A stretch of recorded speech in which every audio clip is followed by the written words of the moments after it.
2018 में एक 13 वर्षीय लड़की अपने दोस्त के घर से मात्र 1.5 किलोमीटर दूर जाने के लिए निकली, इस बात से अनजान कि उसके साथ होने वाली घटनाएं नेपाल की सामूहिक अंतरात्मा पर गहरा आघात पहुंचाएंगी। यह त्रासदी केवल एक छोटी बच्ची के बलात्कार या हत्या तक ही सीमित नहीं थी।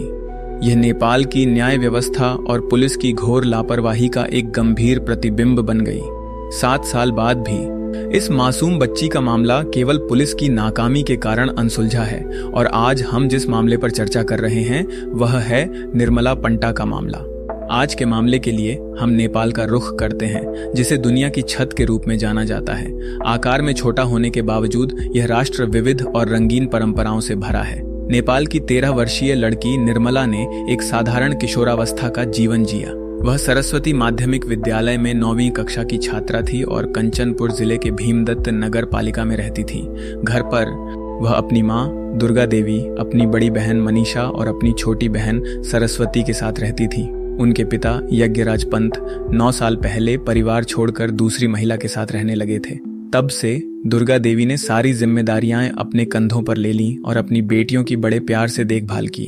उनकी मदद के लिए उन्होंने एक छोटी सी पानीपुरी की दुकान चलाई और यह सुनिश्चित किया कि उनके बच्चे अपनी पढ़ाई जारी रखें। लेकिन चूंकि सिर्फ इतनी कमाई से 4 लोगों का गुजारा मुश्किल था, इसलिए दुर्गा देवी ज्यादा कमाने के लिए रोजाना नेपाल की सीमा पार करती थी।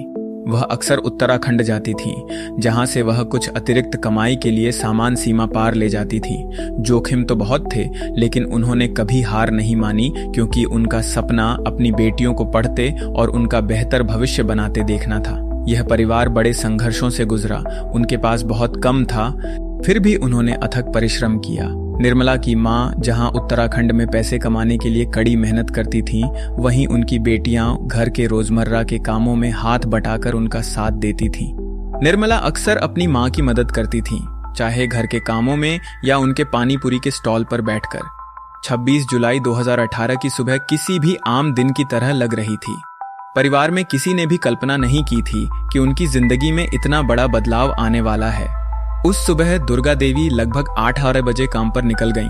थोड़ी देर बाद निर्मला ने अपनी दोस्त रोशनी बाम के घर जाने की योजना बनाई, ताकि वे साथ मिलकर पढ़ाई कर सकें और अपना होमवर्क पूरा कर सकें। लगभग 11 बजे वह अपनी साइकिल पर निकल पड़ी। रोशनी का घर निर्मला के घर से कुछ ही ब्लॉक की दूरी पर था। यह सिर्फ 1.5 किमी दूर था, इसलिए किसी को चिंता करने की कोई जरूरत नहीं थी। उस उम्र में बच्चे अक्सर अपने दोस्तों के घर, स्कूल, ट्यूशन क्लास या बाहर खेलने जाते हैं, और चूंकि अभी सुबह थी, इसलिए कुछ भी गलत होने की कोई आशंका नहीं थी। जब निर्मला अपनी दोस्त रोशनी के घर पहुंची तो वह वहां लगभग 3 से 4 घंटे रुकी। उस दौरान उसने पढ़ाई की और संभवतः दोनों दोस्तों ने बातें भी की, क्योंकि जब आप किसी दोस्त के घर पढ़ाई करने जाते हैं तो ठीक ऐसा ही होता है। दोपहर करीब 3 बजे निर्मला अपनी सहेली के घर से निकली और वह आखिरी बार था जब किसी ने उसे देखा था। उसके बाद से वह अपनी माँ और बहनों के पास कभी नहीं लौटी और कोई भी समझ नहीं पाया कि वह 1.5 किलोमीटर के छोटे से रास्ते से कैसे गायब हो गई। जब परिवार ने पुलिस से संपर्क किया तो अधिकारियों ने शुरू में गुमशुदगी की रिपोर्ट दर्ज करने से इनकार कर दिया, यह कहते हुए कि उसके लापता हुए अभी पूरा 1 दिन भी नहीं बीता है। उसकी मां की गहरी चिंता के बावजूद पुलिस ने उसे अगली सुबह तक इंतजार करने को कहा। तब तक कीमती समय पहले ही निकल चुका था। 27 जुलाई को एक स्थानीय व्यक्ति ने सड़क के पास एक गन्ने के खेत में निर्मला की साइकिल छोड़ी हुई देखी। बाद में आगे की खोज के दौरान दीपक नेगी नाम के एक अन्य ग्रामीण ने उसे उसी खेत में बेहोशी की हालत में पड़ा पाया। हैरानी की बात यह थी कि यह जगह उसकी सहेली रोशनी के घर से सिर्फ 500 मीटर की दूरी पर थी, जिससे यह विश्वास करना मुश्किल था कि इतनी कम दूरी पर ऐसा कुछ हो सकता है। उसके साथ इतना कुछ घट चुका था, जिंदगी पल भर में अप्रत्याशित हो गई। जब निर्मला मिली और उसके परिवार को खबर मिली तो वे न सिर्फ दुखी हुए बल्कि बेहद गुस्से में भी थे। आखिरकार वे पिछले दिन ही पुलिस के पास गए थे, फिर भी कोई उचित कार्रवाई नहीं हुई और अब इसी लापरवाही की वजह से उन्होंने अपनी बेटी और बहन को खो दिया है। अपने दुख और हताशा में परिवार ने उसका अंतिम संस्कार करने से भी इनकार कर दिया। उन्होंने ऐलान किया कि वे ऐसा तभी करेंगे जब अधिकारी उनकी मांगें पूरी करेंगे और जिम्मेदार व्यक्ति पकड़ा जाएगा। ये मामला अब सिर्फ एक लापता लड़की का नहीं रह गया था। जब निर्मला मिली तो एक चौंकाने वाली बात यह थी कि उसके कपड़े गायब थे। एक और परेशान करने वाली बात यह थी कि उसकी गर्दन, छाती और हाथों पर कई निशान थे। शुरुआती जांच के अनुसार जान गंवाने से पहले उस पर हमला हुआ था, लेकिन 3 दिन बाद भी जब पुलिस लापरवाह दिखी और जिम्मेदार लोगों की पहचान करने में नाकाम रही, तो निर्मला के परिवार के सदस्यों के साथ साथ पूरे नेपाल के लोग, खासकर छात्र, विरोध में उठ खड़े हुए। दिन ब दिन लोग सड़कों पर उतरकर विरोध प्रदर्शन करने लगे और नेपाल की न्याय व्यवस्था पर सवाल उठाने लगे। उन्होंने निर्मला के लिए जल्द से जल्द न्याय की मांग की और एक ऐसा भविष्य चाहते थे जहां किसी भी लड़की को घर से बाहर निकलने से पहले 2 बार सोचना न पड़े। इस पूरे मामले में सबसे ज्वलंत मुद्दा पुलिस की लापरवाही थी। अगर अधिकारियों ने थोड़ी भी जिम्मेदारी दिखाई होती तो मामला उसी दिन सुलझ सकता था या शायद रोका भी जा सकता था। लेकिन जल्द ही पुलिस की असलियत सामने आने लगी। 26 जुलाई की रात जब निर्मला की मां मदद मांगने थाने पहुंची तो ड्यूटी पर तैनात इंस्पेक्टर जगदीश प्रसाद भट्टा कथित तौर पर लापता बच्ची की तलाश शुरू करने के बजाय बियर पीने में व्यस्त थे। जरा सोचिए, लापरवाही की हद क्या होगी। एक नाबालिग के लापता होने की सूचना मिलने के बाद भी कार्रवाई की बजाय शराब को तरजीह देना। ये बात न तो निर्मला की मां समझ पाई और न ही कोई नेपाली नागरिक। हालात और भी बदतर तब हो गए जब बाद में जांच से जुड़ा एक वीडियो सोशल मीडिया पर वायरल हो गया। वीडियो तेजी से वायरल हो गया। इसमें वह पल दिखाया गया था जब पुलिस ने निर्मला को पानी में पाया था। उस क्लिप में चांदनी नाम की एक पुलिस कांस्टेबल निर्मला की पतलून उसी पानी में धोती और फिर उसे ढकती हुई दिखाई दे रही थी। घटनास्थल को ठीक से संरक्षित करने के बजाय उसे पूरी तरह से दूषित कर दिया गया था। यह भारत में आरुष तलवार मामले में हुई घटना से बिल्कुल मिलता जुलता था। कोई सेवा कुत्ता नहीं लाया गया था और सबूतों को संभालने के मानक नियमों की अनदेखी की गई थी।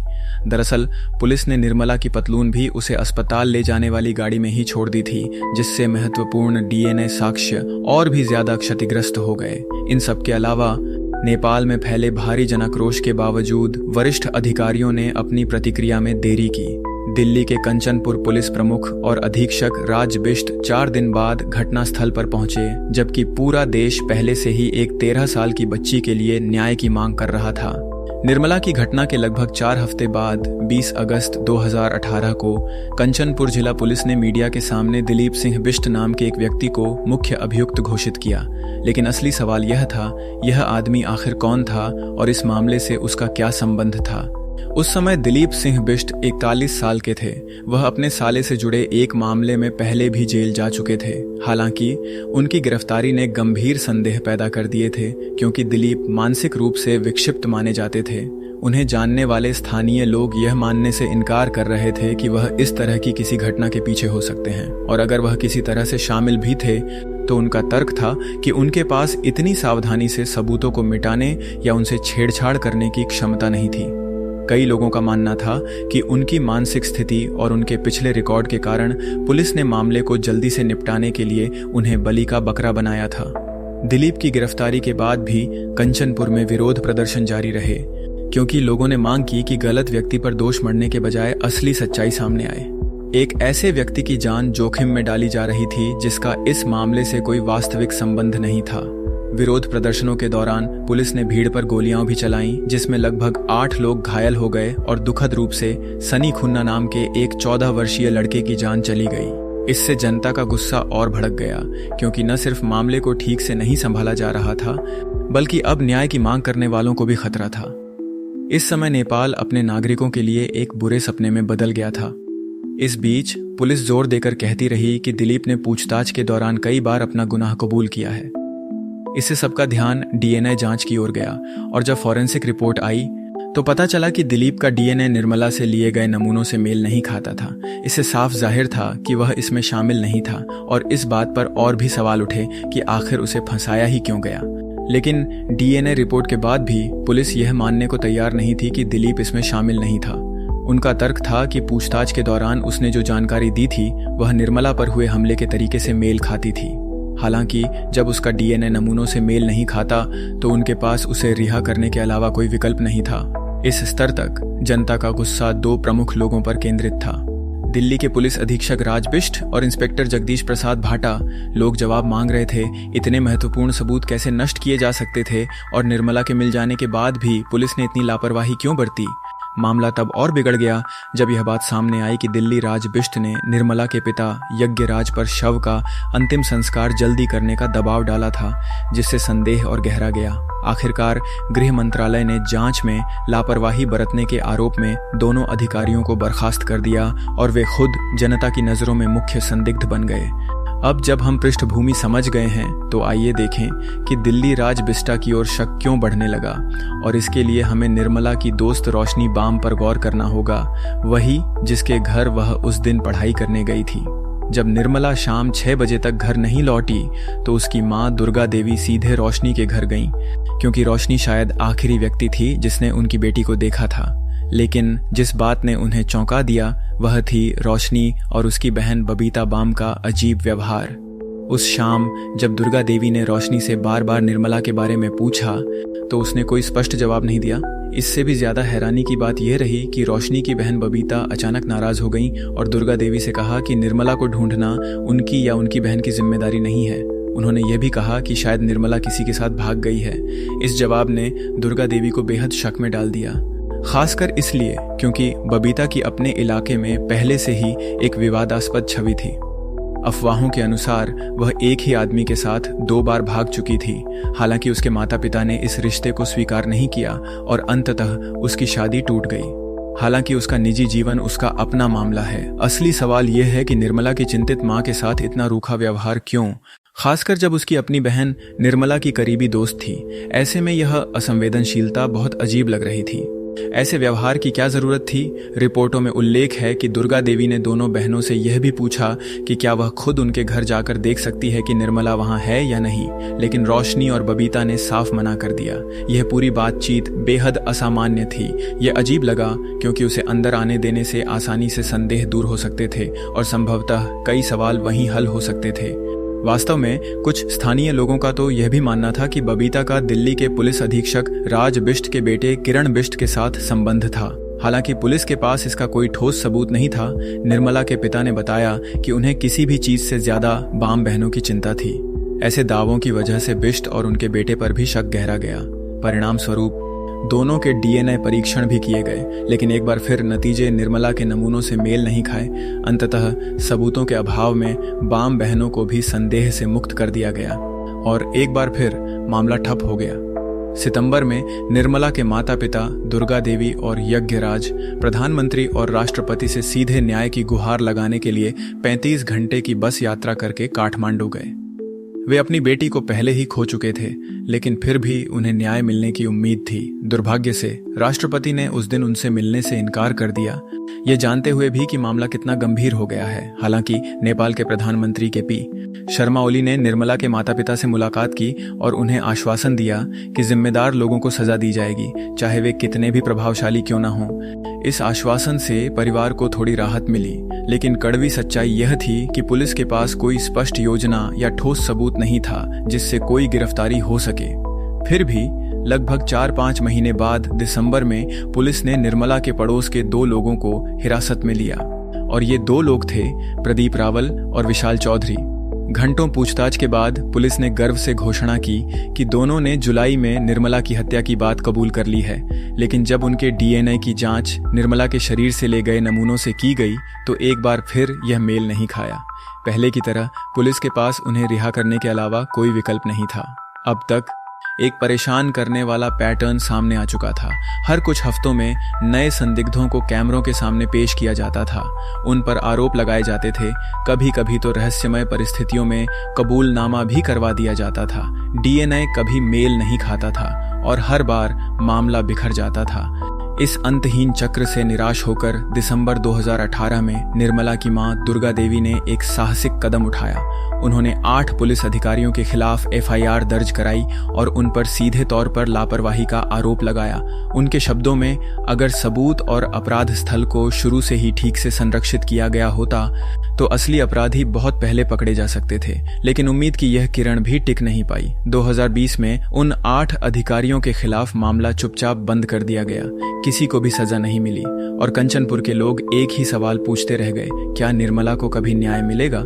उन्हें क्लीन चिट दे दी गई, लेकिन बार बार DNA परीक्षण न होने के कारण निर्मला के माता पिता शुरू से ही इस DNA पर शक करते रहे। समय के साथ जब किसी भी संदिग्ध का DNA कभी मेल नहीं खाता था तो उनका शक और गहरा होता गया। उन्हें लगने लगा कि उनकी बेटी के शरीर से लिया गया DNA उसका है ही नहीं और फोरेंसिक विशेषज्ञ गलत नमूने से मिलान की कोशिश कर रहे हैं। इसके अलावा निर्मला का DNA एकत्र करने का तरीका भी संदिग्ध था। संग्रह, संरक्षण और विश्लेषण की पूरी प्रक्रिया में गंभीर विसंगतियां थीं। यह भी संभव है कि इस प्रक्रिया में DNA साक्ष्य क्षतिग्रस्त हो गए हों।